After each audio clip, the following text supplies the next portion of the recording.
Maligayang dumarating na bagong taon po. Happy incoming New Year. Yung Happy New Year na yan, kasi merong dapat new. May dalawang element, that there's newness and there's the element of time. Kaya sabi, year. So, panahon ang pinag-uusapan, and New Year, merong dapat nagiging bago. Timing is as important as the deed itself, sometimes even more significant.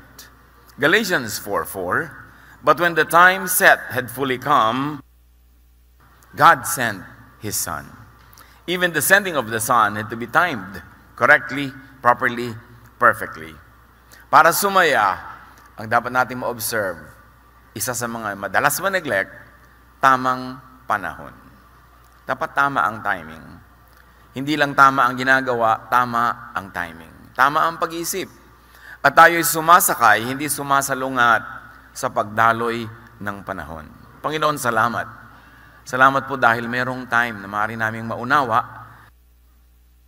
paglipas at pagdaloy ng panahon na merong kanyang sariling energy, sariling kapangyarihan na dapat ay matutunan naming sakyan at hindi salungatin.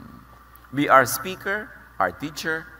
Prepare our hearts for what we like to be a happy or happier New Year. New chapter, new time, new mindset. Speak to us, Father. Be our speaker. Lead us unto greater godliness. In the name of Jesus we pray with thanksgiving.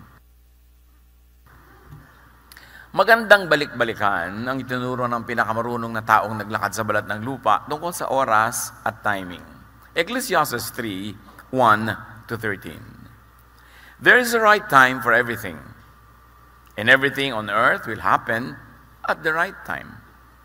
There's a time to be born and to die, to plant and to pull up plants, to kill and to heal, to destroy and to build, to cry and to laugh, to be sad and to dance with joy. There is time to throw weapons down and to pick them up, to hug someone and to stop holding so tightly, to look for something and to consider it lost, to keep things and to throw things away, to tear cloth and to sew it, to be silent and to speak, to love and to hate, for war and peace. Nakita natin yung mga ideya na sinasabi ni Solomon are extremes. Magkakabaligtad. Sobrang magkakaiba. Pero kahit extremes, basta tama ang timing, ay tama. May panahong pinisilang, may panahong namamatay, may panahon talaga yan. Pag pinasalungat-salungat natin yan, ayaw nating isilang yung dapat isilang at ayaw nating mamatay yung dapat nang mamatay, lulungkot tayo. Gugulo ang ating pag-iisip, maliligalig tayo. May mga extremes na sa biglang tingin masama, pero pag tama ang timing, hindi siya masama. But unless, of course, clearly auspicious, try to avoid extremes. Do extremes only when they are very, very clearly the righteous thing and the righteous direction to take. Ecclesiastes 7:18, whoever fears God will avoid all extremes. Really? Timing is it. And timing it is. At kung isa-isahin natin yung sinabi ng maraming extremes na yan, ano ang mapapala ng tao sa kanyang pinagpaguran? Sabi sa Ecclesiastes 3.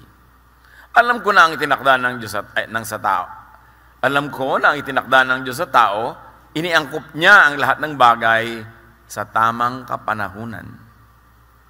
So lahat ng gusto mangyari para sa atin ng Panginoon, may kakambal na tamang oras. Godliness, therefore, is timeliness.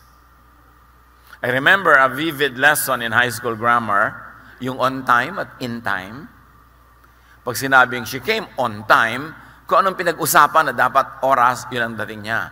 Pero pag sinabi mong she came in time for the refreshments, ibig sabihin, tamang-tama para sa isang bagay, kahit hindi yun ang pinag-usapan. So, yung perfect natin yung timing, kailan on time at kailan tayo in time.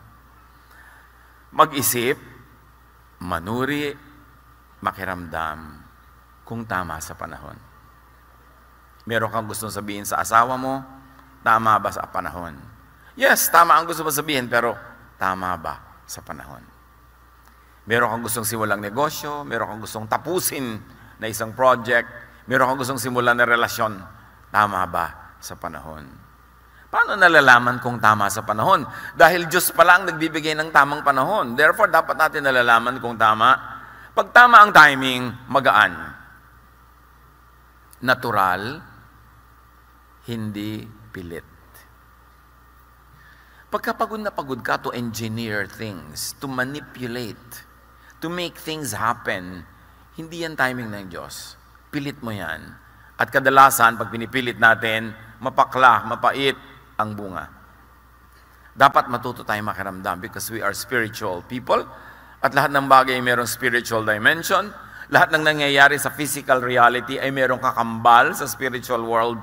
Therefore, dapat tugma.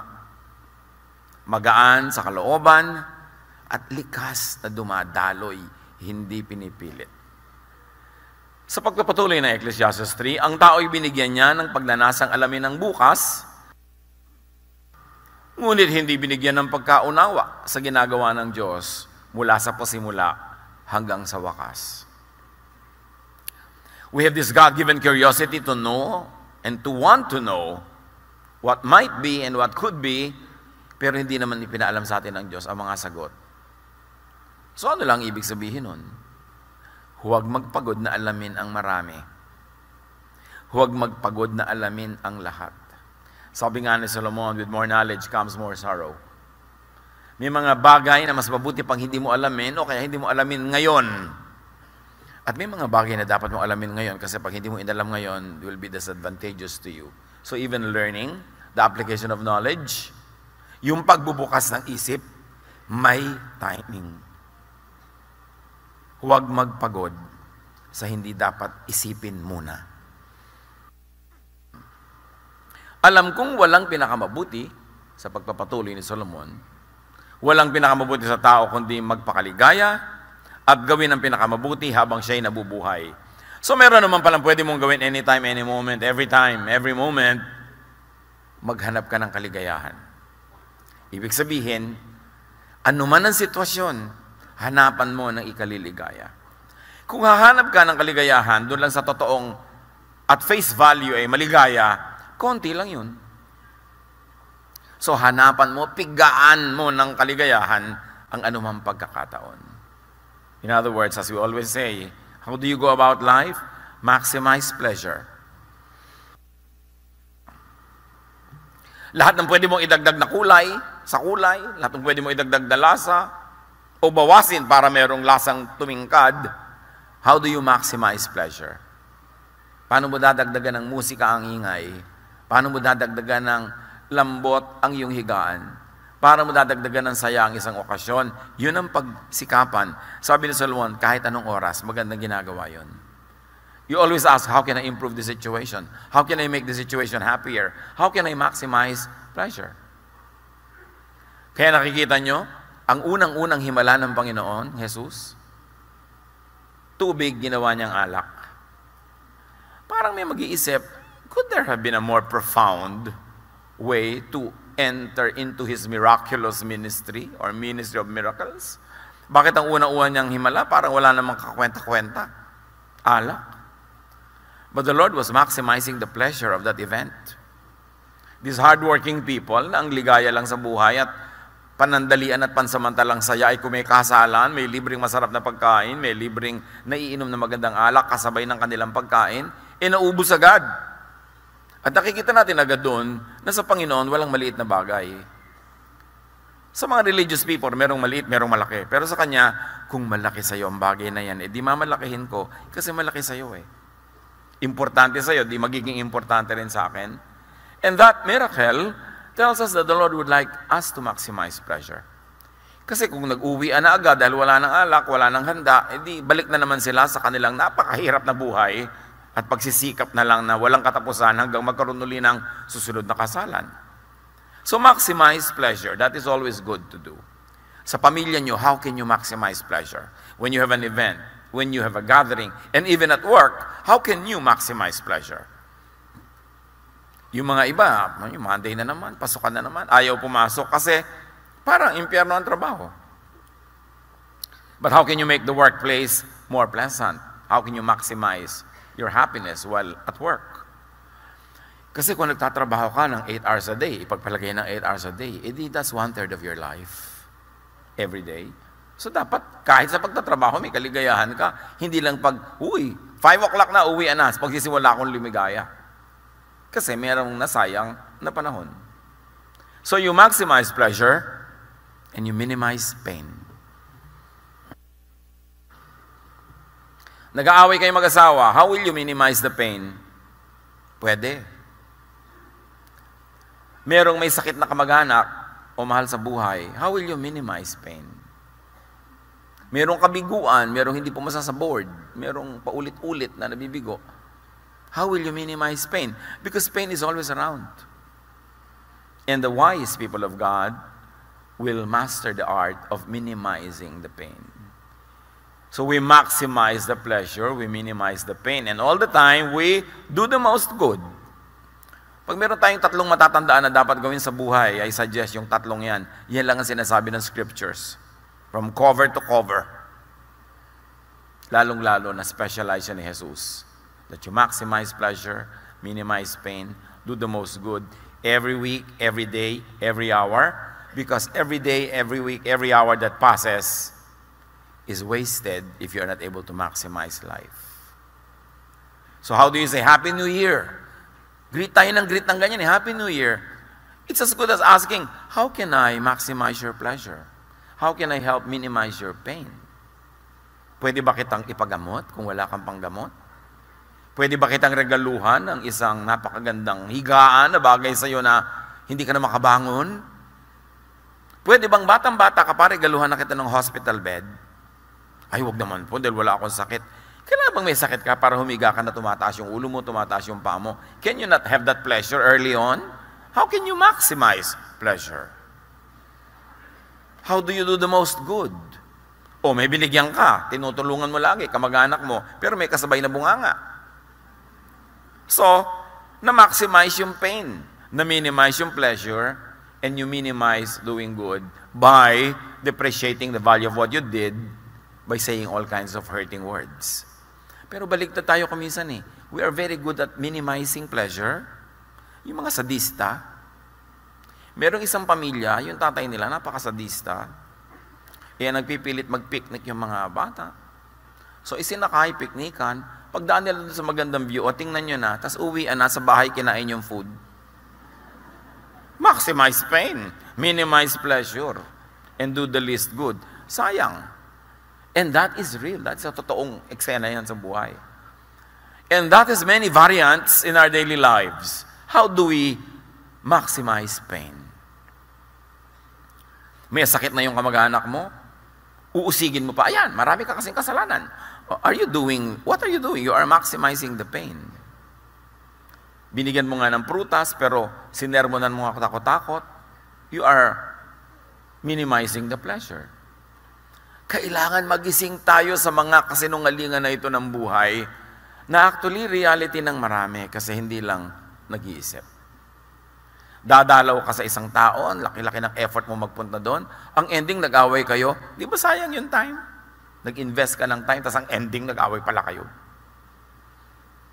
Kaya yung mga ibang naka-duty, yung mga marino na 10 months na nasa barko, pag-uwi, mag-aaway pa ba kayo noon? Kailangan isikapin na hindi para yung oras, huwag masayang. Kasi pag nagtampuhan kayo, pag nagtampo si Mrs. ng 3 oras, masusuyo din naman sa ika-4. Ngingiti-ngiti naman kahit unti-unti. Mamaya nakapulupot na uli sa'yo. Pero sayang yung 3 oras. Bawat tik-tak ng orasan, papalapit tayo ng papalapit sa kamatayan. Yun ang totoo. So huwag tayong magsayang na sandali. Alam ko rin kaloob ng Diyos nang ang tao'y kumain, uminom, at pakinabangan ang bunga ng kanyang pinagpaguran. So these are all in time and those all on time. Meron kang dapat ginagawa in time. Halimbawa, Hindi mo pa balak na magtanim, pero biglang nag-uulan ng ilang araw. Wow, maganda magtanim. This is doing it in time. Pero meron talagang panahon na magtatanim ka na on time. Kasi pag hindi mo kasabay nagtanim yung mga ibang farmers, later on, nag-harvest na sila, ikaw hindi pa, lahat ng daga lilipat sa'yo. Kasi ikaw na lang yung may fruit. So may on time, may in time talaga. Marunong ka makiramdam na iniiba mo yung nakaset mong schedule na in time, na on time, kasi merong dapat gawin in time. Okay, parang on time na, napagalitan mo ang iyong anak dahil hindi siya pumapasa sa maraming bagay, pero biglang ang okasyon ay iba ang takbo. Parang panahon nito para tayo magsaya, so you do it now in time. Kung ano ang hinihingi ng okasyon, whatever will yield the best results for you, marunong ka dapat mag-adjust. Hindi ka slave dapat ng orasan, marunong ka dapat sumakay sa sinasabi ng panahon. Ecclesiastes 3:14-15. Alam kong namamalagi ang lahat ng ginawa ng Diyos. Wala nang kailangang idagdag at wala ring dapat bawasin. Gayon ang ginawa ng Diyos upang ang tao ay magkaroon ng takot sa Kanya. So kahit ano palang pagsisikap natin, wala naman tayong maidadagdag at maibabawas. That is in the general scheme of things. But we can of course influence the specifics that are very close to our daily existence. So flow na lang. Do not over-manipulate time and life. Merong normal na takbo yan. Makidaloy sa agos. Kung time na malungkot ang mood, at dapat talagang maging malungkot, may gain din yan. Meron din yan na benefit. Huwag mong pilitin na ibahin kung yun ang dinadala ng panahon. Lahat ng nangyayari ngayon ay nangyari na noong una, gayon din ang magaganap pa. Paulit-ulit lamang ang mga pangyayari. Kahit climate change. Ang laki-laking issue yung mga tao ngayon yung climate change. Totoo, meron tayong pwedeng gawin to mitigate the negative effects. Meron tayong pwedeng gawin para ma-maximize yung pleasure, ma-minimize yung pain, and to do the most good about it. Pero kung may climate change, edi may climate change. Sabi ng Ecclesiastes, ang nangyari ngayon, nangyari na noon at mangyayari pa uli. Paulit-ulit lang. Except that we were not here when the major other climate change happened. Except na hindi ganito karami ang tao noon, o baka ang dami din, nag-climate change na bawasan. Ang mahalaga, mga kapatid, adjust. Lagi nang po problema yung mga iba about this climate change at nawawala yung kaligayahan nila, puro fear ang nangyayari. Adjust. Sabi, Pastor, bakit po ngayon December umuulan? Eh di umulan, magpayong ka. Ba't po pinaproblema? Mapipigil mo ba yan? Paano po yan? Yung summer, hindi na summer. Eh di ilipat natin yung summer. Kung tag-ulan na ngayon pag summer, di dapat ilipat natin yung mga kalendaryo natin. Kung kailan hindi tag-ulan, doon ka mag-schedule ng kasal. Doon ka mag-schedule ng mga gathering, adjust lang tayo. Why problematize it? Solomon said, what has been will be, is coming and is going on, and it will keep going on. Because there's nothing you can add or subtract from creation. Hindi end of the world dahil lang lumipat ang ulan. Hindi end of the world dahil lang uminit o lumamig. Kailangan lang tayo marunong mag-adjust. At yung ginagawa natin na abusive ways, bawasan o tanggalin para makatulong tayo na mabawasan yung hirap to minimize the pain. In other words, marami tayong ginagawa meaningless. To worry, to over-worry, to manipulate what we cannot manipulate. No matter what people do, nothing is added to nor subtracted from creation. In fact, since creation, up to now, not one drop of water is lost or gained. Recycle lang ng recycle. Marunong ka lang dapat sumayaw sa panahon. So manage creation well. Let's do our best. Then let creation be. Kung iinit, iinit. Maglulubugan daw po ang mga maraming cities sa 2050. Eh di maglipat-lipat ka na ngayon pa lang.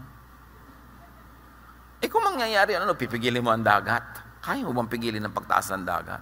Matutunaw daw po ang mga yelo. Eh tubig din naman talaga dati yan, naging yelo lang. So siguradong nung naging yelo yan, napakaraming lupang dating lubog na lumitaw. Ngayon matutunaw, eh dilulubog uli. Hindi lang nga nangyayari in one lifetime, kaya parang bagong-bago sa atin yan. Pero it has been happening. A lot of studies. In fact, there are very intriguing studies now that even in Antarctica, because the ice is melting and the ice is diminishing by the minute. Marami na ngayon nakikita ang mga satellites na parang evidences of architecture and civilization buried in the ice. Na dating hindi natin alam nung ang dami-daming yelo. So meron pala tayo mga makikita at malalaman pang yung mga yelong natunaw. Mag-adjust lang tayo. Tulad ng mga National Museum natin, National Library, National Archives, dapat dalhin niya sa Marikina o sa Antipolo para pag lumubog ang mga coastal cities, safe ang ating national patrimony. That is the thing we can do. Hindi yung mag-worry na mag-worry. Marami pa namang highland, marami pang matataas na lugar. Agahan na ang pag-a-adjust kung kailangan. Ang dami-dami nagwo-worry, mayroon po palang fault line dito. Dati na yan. Paano po yan yung bahay namin nasa fault line? Anong dapat mong gawin? Eh di lumipat ka, ang hirap naman po. Eh di lumubog ka pagka kinain ka ng lupa. Ayaw mo palang mahirapan. Kailangan mag-adjust ka lang. There are things you cannot change. Katulad ng asawa nyo, mababago nyo pa ba yan? Baka mas madaling ilipat ang fault line. Kesa sa baguhin mo pa. Tanggapin mo na lang, maximize your pleasure. Kesa minamaximize mo ang iyong worry, naiinis ka, huwag ka na lang mainis. Kailangan gumawa ka ng paraan para kayo sumaya. Tulad ng, alam nyo po, overtime, palakas ang hilik niya. Alam nyo ba, maraming asawa nagdurusa dahil sa hilik. Ayaw lang aminin. Pag pinatayo natin ngayon, baka ang daming tatayo. Pero ayaw aminin kasi iniisip nila, napaka-unfaithful nila. Well, kung talagang worry nyo yan, either maglagay kayo ng mga takip sa tenga, o gumawa kayo ng dalawang magkahiwalay na higaan. Paano naman po kami? Eh di may isa kayong common higaan na pag gusto nyo nandun kayo. Pero kung gusto mong matulog, nandun ka sa kabila, it doesn't mean ayaw mo sa kanya, ayaw mo lang na ang tulog mo ay magkaputol-putol. Masama bang gawin yun? One of the best bedrooms I have seen, isang somebody I fondly called Tita. Ang bedroom nila mag-asawa, merong magandang bedroom sa gitna, bed, nice. Pero sa kabila nun, left and right side, may tigisa silang bedroom. At may tigisa silang banyo sa dalawang dulo. So hindi, dalian mo naman. Alam, gaano pag-aaway ng mag-asawa sa pagmamadali dahil nakaupo ka sa trono, gusto na rin niya maupo, o ang tagal-tagal mo sa shower, o nag-iisa ka sa lababo. Napakahirap pa talaga gumawa ng dalawang maliit na kwarto para matigil ang awayan na yan. Ngayon, pag gusto nilang magkasiping sila, nandun sila sa gitna. Pag dumating yung misa sa gabi na nandun sa gitnang kama yung asawa niya, ay, gusto niya ako katabi, pero ako ayoko, dito ako matutulog. Walang personalan, sa ayaw niya. Di ba? Gusto niya mahiga, matulog. Pero pagka tumabi rin siya doon, edi ibig sabihin, pareho nila gusto. Ngayon, pag nandun sa kabila yung isa, edi gusto lang niyang matulog. Walang masamang ibig sabihin yun. So pag nakadevelop kayo ng ganito, paano po yan, maliit ang bahay namin? Isolvein mo na lang. Ang mahalaga, may problema ka, hindi ka makatulog, di gumawa ka ng paraan to maximize your pleasure, to minimize the pain, and to do the most good. Walang personalan yan. Kasi kung minsan, dadating siya ng gabing-gabi dahil yun ang duty niya, ikaw naman, may iba kang trabaho ng ang aga-aga, naabala yung mga tulog nyo. Isa lang yung bagay na maaari nyo pag-isipan. But I really like the layout of that bedroom. Actually, 3 bedroom siya. Merong ours, merong his, merong hers. Ang hirap naman kasi nung nagtatampo ka, tapos katabi mo pa rin. Pagod ka na sa kaliwan side. Halos mahulog-hulog ka na doon sa kabila. Nangyayari naman talaga. So why don't you just deal with it, maximize your pleasure. Yun ang ibig sabihin ng Happy New Year. Uy, dear, gumagawa ako ng bedroom. Happy New Year. Di happy kayo. Ibig sabihin lang, do what you can. Manage creation. Yun ang ipinagawa ng Panginoon kay Adan at kay Eva. Manage creation. Whether it is a gubat, a garden, or a bedroom, or a house, or a kitchen, manage creation so you can maximize your happiness. Ecclesiastes 3:15-17. But God wants to help those who have been treated badly. Biglang meron ditong advocacy, ha? I also saw these things in this life. I saw that the court should be filled with goodness and fairness, but there is evil there now. So I said to myself, God has planned a time for everything, and God has planned a time to judge everything people do. He will judge good people and bad people. Anong kinalaman nito sa timing na pinag-uusapan natin? Mga kapatid, laging may justice. Kuminsan lang, hindi sa time natin. It is always on time or in time. Because creation, nature, runs in perfect balance. So merong katarungan. Kung para nag-enjoy ka sa lack of justice because you are the beneficiary, may oras ka rin. At kung ikaw naman yung parang naaapi because of lack of justice, may oras ka rin ng vindication from the Lord. Wait upon the Lord. Because even the administration of justice has its own time. Ang tao, up to a point, can manipulate. They can withhold justice or they can speed it up, but only up to a point. Because in the general scheme of things, it is the timing of the Lord that will take effect. Take comfort in the fact that God knows your predicament, that God is at work. See God at work. See that the many other ways that God works. Hindi lang naman yung halimbawa naapi ka, kailangan yung court ang magbigay sa'yo ng hustisya eh. Ang daming paraan ng Panginoon ng pagbibigay sa'yo ng katarungan. Hindi laging through the justice system of governments. So makikita mong parang naapi ako doon sa court case ko, pero panalo naman ako kay Lord. Ang dami-dami mga ibang cases na binibigay niya sa akin. Dapat tingnan mo yung malawak, hindi lang sa isang bagay. Because God is at work in many fronts. Maraming paraan, maraming kulay ang paggawa ng Panginoon. So, Solomon is emphasizing that whether or not you see justice at work, you do your thing, promote justice. It is something that is good to do all the time. Create a climate of justice. Mahirap para sa isang hukom na maging very just kung ang buong sistema, ang buong climate ay very unjust.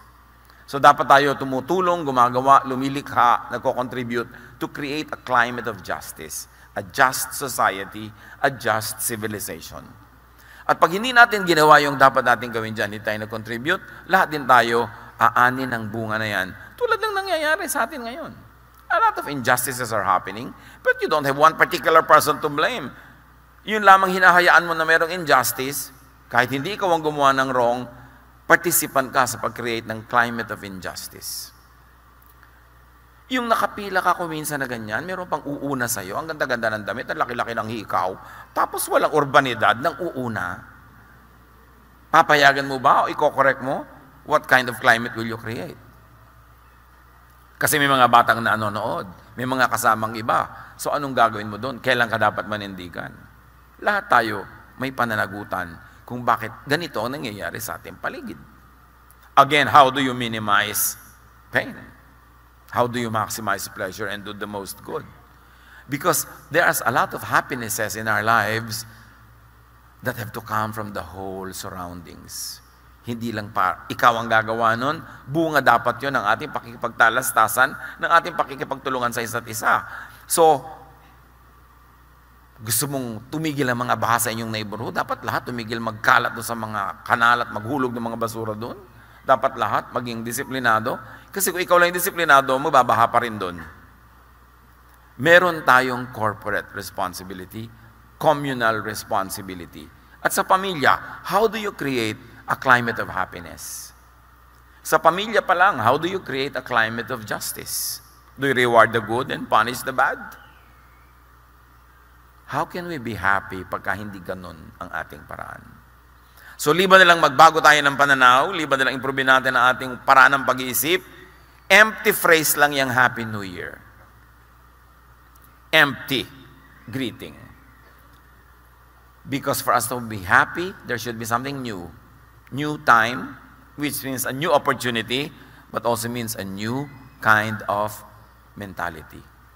I have experienced a therapist na nag-aayos siya ng mga bone disalignment na hindi ka lang nakahiga pagka tinitreat ka niya. Tumatayo ka, lakad ka ng lakad, tapos tinitingnan niya yung galaw mo at may mga time na bigla niya itutulak yung hips mo. Sa gitna ng paglalakad mo, may timing ang kanyang treatment ng bone. Yung nakalawit yung tuhod mo, kukuya-kuya-kuy ka na gano'n, tapos binabantayan niya, may timing na bigla niya, ito twist. So hindi lang basta-basta ginagawa niya yon, may tamang time. Kasi may mga time na nakabuka yung joints mo, may nakasara, so pag may ikinokore ka ng nakasara yon, edi magkakabali-bali lang yung buto mo. At marami tayong ginagawang gano'n sa buhay, mga kapatid. Tama yung ginagawa, pero wrong timing. So makiramdam. Wala kasing formula para malaman kung kailan yung right time. Ecclesiastes 3:22. Kaya naisip kong walang pinakamabuti, kundi pakinabangan ng kanyang pinagpaguran. Ito ang ating bahagi. Mainam yan ulit-ulitin kasi mayroong malalim na kahulugan. Earn your pleasure. Plant to harvest. What are you planting in your company? What are you planting in your family? What are you planting in the community? Because that is what you will harvest. And very importantly, Solomon is always saying, do what you enjoy and enjoy what you do. Gaano karami sa ginagawa niyo mga kapatid ang hindi naman enjoyable? Okay, ang gandang business opportunity, pero alam mo, hindi mo gusto yung karakter nitong magiging makasosyo mo. Tutuloy ka pa ba for the prospect of profit? Pero pagtsatsagaan mo itong mga taong ito, why do something that is not pleasurable? Lalong-lalo kung hindi na naman maiiba ang kinakain mo, yun na rin yun. May pera ka na rin. Wala nang malaking pagbabago sa buhay mo whether or not you did this business. Why will you do it if there's a lot of pain? If your pain will be maximized and your pleasure minimized. So, nag-iisip-isip tayo, ano bang mahalaga sa akin? Kumita ng magdagdagan ng kita ko o madagdagan ng kapayapaan ko, ang aking katahimikan.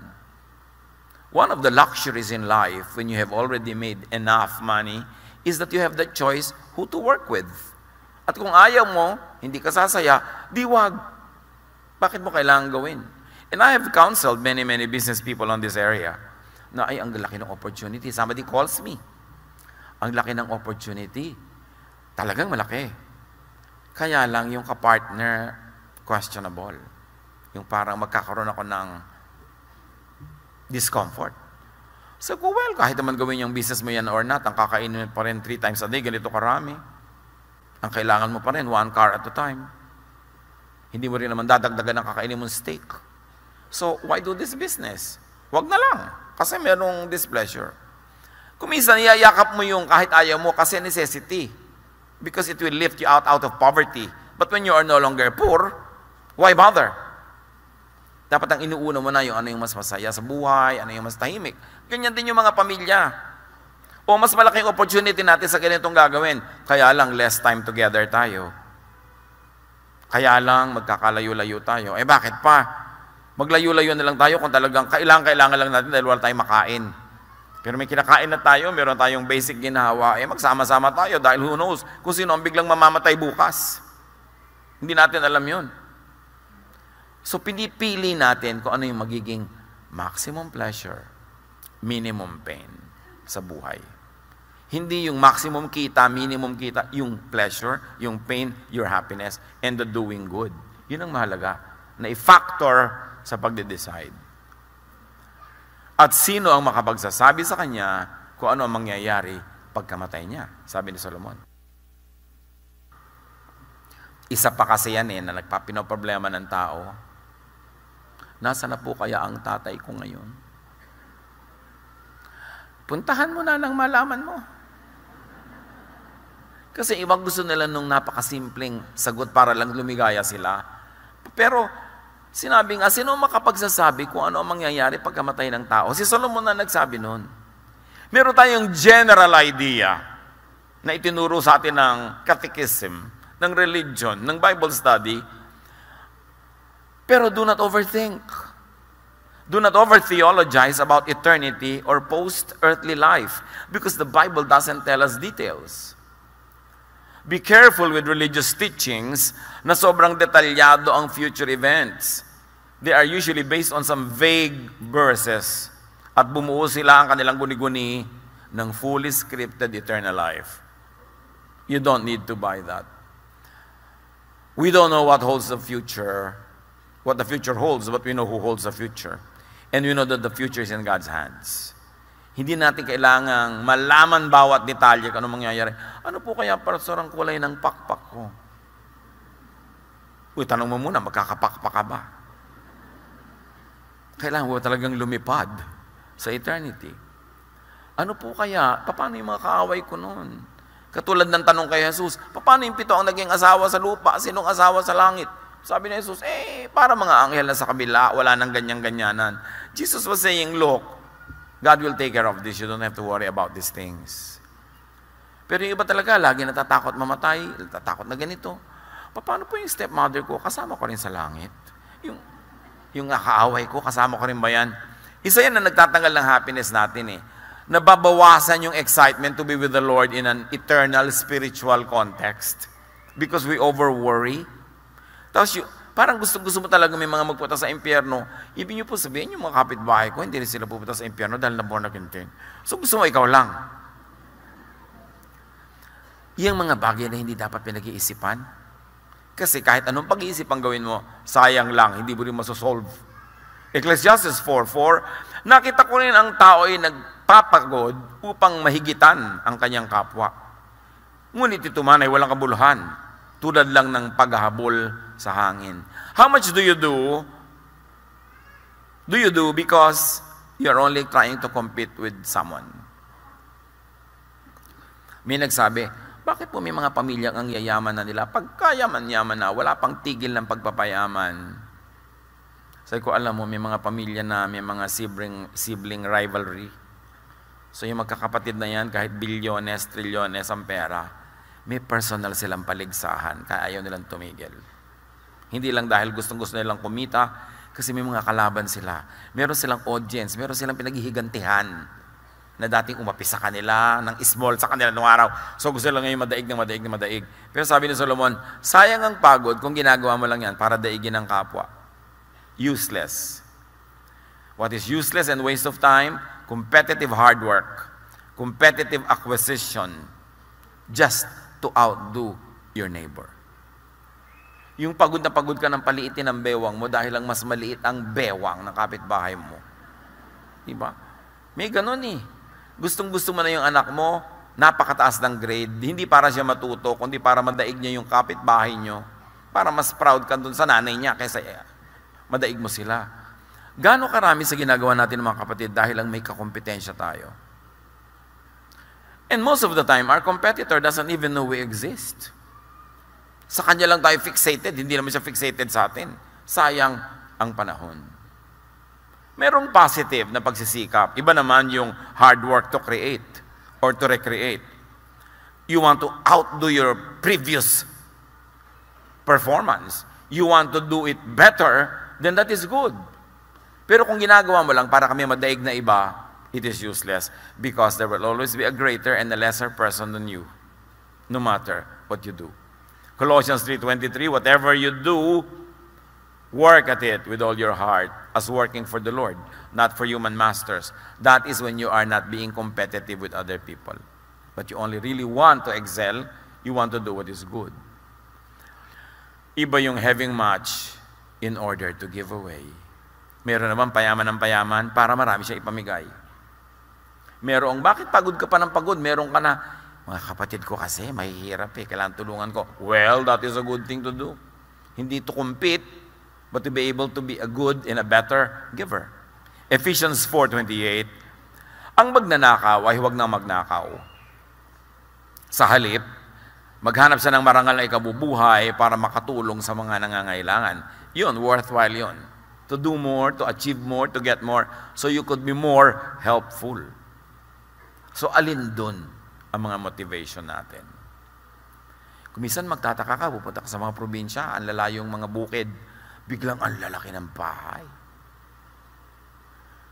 Makita mo may gumagawa doon. Gaano kalaki doon ang competition na magkakapit-bahay? Anak, yung kapit-bahay natin, nagpapagawa na ng bahay. Daki-laki mong padala mo. At magpapagawa na rin tayo. Di ba? Gaano karaming hiling ng mga nanay yan sa mga OFW nila, anak? Palakihan ng bahay. Korteng vapor ang bahay mo, ha?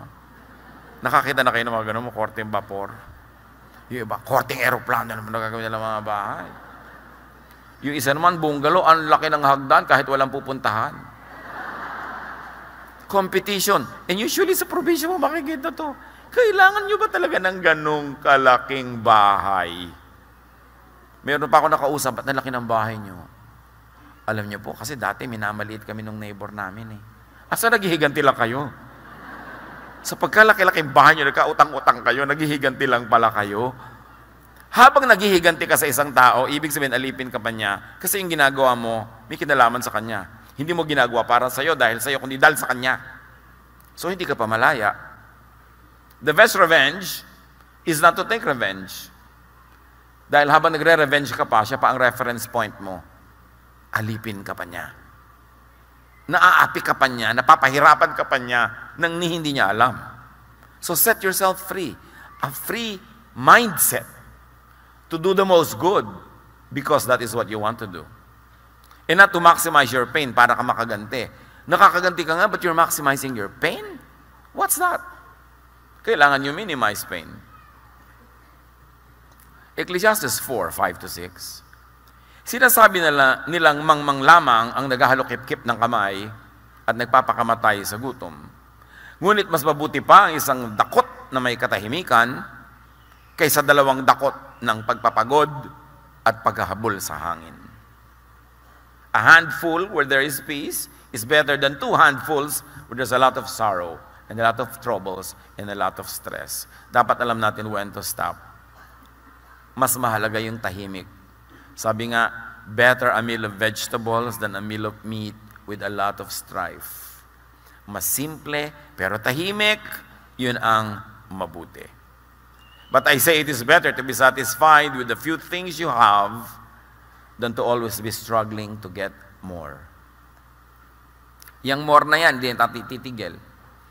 Marami talaga yung mga nagtatrabaho abroad. Siyempre, it breaks my heart when couples have to separate for work or families.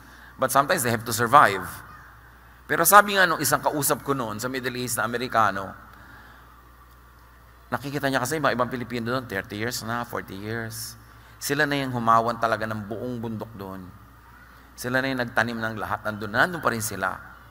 Sabi nung Amerikano sa akin, correct me if I'm wrong, sabi niya sa akin, among you Filipinos, the first 3 or 5 years here in the Middle East is necessity. Sabi niya, and beyond that is luxury. Sabi niya, and after 10 years, greed. Sabi ko, well, maybe there's some truth in it, but not entirely. Pero meron din. Kasi yung iba, talagang umalis ka lang para makabayad tayo ng utang. Nung nabayaran na, ay, kailangan nga pala nating bumili ng lupa. At nung nagkalupa, ay, kailangan nga pala natin lagyan ng bahay. At syempre, nung nagkabahay, dahil malayo yun, ay, kailangan pala natin ng kotse. At pagkatas, ay, kailangan na pala nating magpaaral. Hindi na ngayon makauwi si OFW hanggang hindi bangkay. Masakit, pero totoo. When do you stop? Hanggang kailan yung kailangan? Hindi ba ang kailangan ng pamilya magkakasama? Hindi ko minamaliit at minamasama yung paghisikap ng mga tao at nagtitiis magkakahiwalay. Kaya lang, dapat ninyong lagyan talaga ng hanggang saan ito. Kasi hindi naman nauubos ang needs, palaki ng palaki. Ay, magkukuleyo na ang mga bata. Ay, tatagal ka na naman. Ay, nakasawa ang anak natin. Ay, gatas ng apo. Ay, lumalaki na ang apo, nag-drugs. Ay, drugs ng apo. I have seen it all, mga kapatid. Napakarami kong inilibing na meron akong hinanakit sa paglilibing kasi inisip ko, hindi pa ito dapat namatay kung hindi lang sobrang pressure. Hindi pa ito dapat nagkaganito Dapat sana nakapagpahinga to, dapat sana nakauwi ito, pero hindi Sumusuka na ng dugo, nagtatrabaho pa kasi ang dami-daming kailangan na hindi na matapos-tapos. So, hanggang kailan yan? How do you maximize pleasure? How do you minimize pain? How do you do the maximum good? Kailangan yun mabalanse. At ang lagi kong sinasabi sa mga pamilya ng mga OFWs, try to find an income. Huwag kayong umasa sa isa lang. Dapat meron kayong kanya-kanyang income para makakauwi na siya. At kung hindi man may income, dahil hindi kaya, hindi pwede, tumulong kayo sa pagbawas ng gastos. Kasi hindi na matatapos. Ito po siya ang aming breadwinner. Oo nga, ano na kayo lahat? Bread eater. Ganon, may isa kang breadwinner, lahat kayo nakasandal. Paano yun matatapos? Kailangan magtulong-tulong because you have to minimize pain. And you have to maximize pleasure. Which means you do it by doing the maximum good. By saving correctly, by spending correctly, and by earning more para makatulong. Galatians 4:4, but when the set time had fully come, God sent His Son.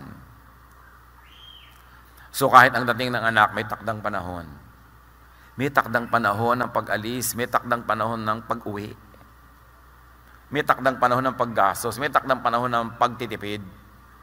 May takdang panahon ng pagkita ng pera. Hindi ang tanda-tanda mo na dependent ka pa. Wala ka na sa panahon. Expired na. Kumbaga, yung aasa ka, tagal-tagal na. Dapat may panahon para ang lahat makalaya at magkaroon ng kasiyahan sa buhay. Ilagay sa tamang oras ang lahat. Wala kayong pera ngayong Pasko. Eh di walang handa. Kailangan ba talaga meron? Marami kayong mga bukid na nasira. Hindi kumita ang inyong negosyo. Kailangan ba talaga mag-Santa Claus ka? Kapaskuhan, wala kayong pera ngayon. Nakasanayan na maraming namamasko sa akin. Paano ngayon wala akong pera? Di hayaan mo sila magdatingan. Eh di wala po akong iaabot. Eh di wala. Ano pong mangyayari? Next year, hindi ka na nila babalikan. Ayaw mo yun. Pero pag laging may nababalikan, lagi kang pupuntahan. Kumbaga, kung talo ka na sa gera, ibaba mo ang bandila. Kung wala kang pera, ibaba mo yung bandila. Don't stand taller than what you really are. Ayan ang mahirap kasi pag mabuti ka at generous sa taon na ito. Next year, duty mo na ulitin. No. Ay, wala tayo ngayon. Konti lang. Huwag kayong nahihiya. Don't maintain an image that is not true. Para masaya ka. Kailangan yung sa totoo ka lang. Yung Pasko na yan, yung pamamasko, napakahirap na tradisyon sa mga ninong at ninang. So yung mga namamasko, intayin yung sabihin siya, punta kayo sa Pasko sa bahay. Pag hindi kayo niyaya, huwag kayong pumunta. Tapos may dala-dala ka pa, 15 bata. Tapos bawat bata, pipila sa'yo pagkatapos meron ka pala komisyon. Can you imagine ang pressure ng mga lola, mga lolo na hindi naman alam siyempre ng mga bata na yung mga lola wala nang income yan eh. Datingan lang manuhan. Saan magdedelay siya yung lola para may ipamasko? Stress. Mabuti kung mayaman, eh kung hindi. Meron din mga kaugalian tayo na time na para ibahin. Iba kasi ang panahon. Kailangan nag-a-adjust tayo sa panahon. Ilagay sa tamang oras ang lahat. Pag parang walang bagay or fitting na gawin, pag di alam kung anong dapat gawin, manahimik. Pastor, hindi ko pa alam kung anong gagawin ko sa napakalaki kong problema. Hindi mo talaga alam. Eh, dapat ang gawin mo, manahimik ka. Makiramdam. Manalangin. At maghintay ng tamang panahon. Huwag kang kumilos para makakilos ka lang kahit na alam mong hindi yun ang tamang panahon. Maghintay ka, may oras yan. Para yung gumagalaw na balakang o joint, may tamang oras kung kailan mo ito twist para mag-work. Sa pagkilos, sa pagsasalita, sa pag-iisip, may tamang oras. Kailan ang tamang panahon?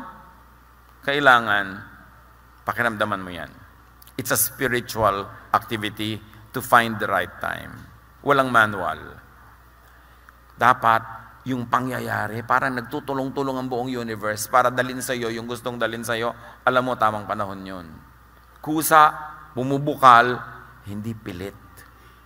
Kahit pag-ibig, kung may magmamahal sa iyo, kusa ka mamahalin, bumubukal, hindi pilit. Kahit anong pilit ang gawin mo, hindi mo talaga yan mapipilit. Kailangan maluwag, magaan, at tumatalab. So, kailan ang tamang panahon? Spiritual activity yan, I cannot tell you. Pero kailangan sabi, be still and know that I am God. Watch God at work. Makiramdam ka, sumunod ka. Pagka lumakad na ang Diyos, sumunod ka. Pagka huminto ka, huwag mong pangunahan. Kung hindi mo alam ang gagawin, wala kang dapat gawin. Kaysa magkamali ka. Maghintay. Ipararamdam yan sa'yo kung nakikiramdam ka. Ecclesiastes 3:1, there's a right time for everything, and everything on earth will happen at the right time. Happiness is a matter of timing.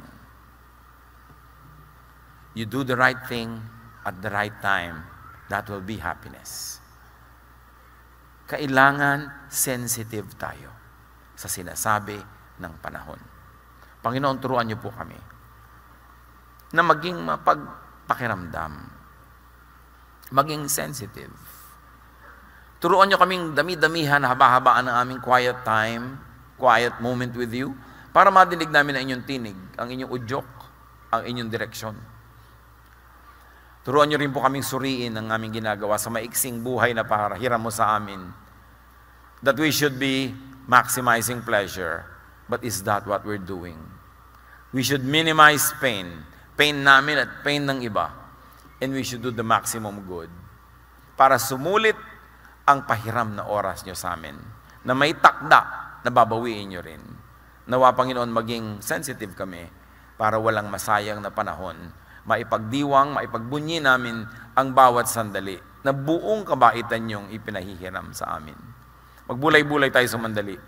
Isipin ang pagsasayang natin ng oras sa mga bagay that brings pain instead of pleasure. Sa mga bagay that minimizes our goodwill and our righteousness. At sa mga bagay na dapat nating ayusin para mapasaya natin ang ating kapwa at ang ating sarili. Magbulay-bulay, sumandali.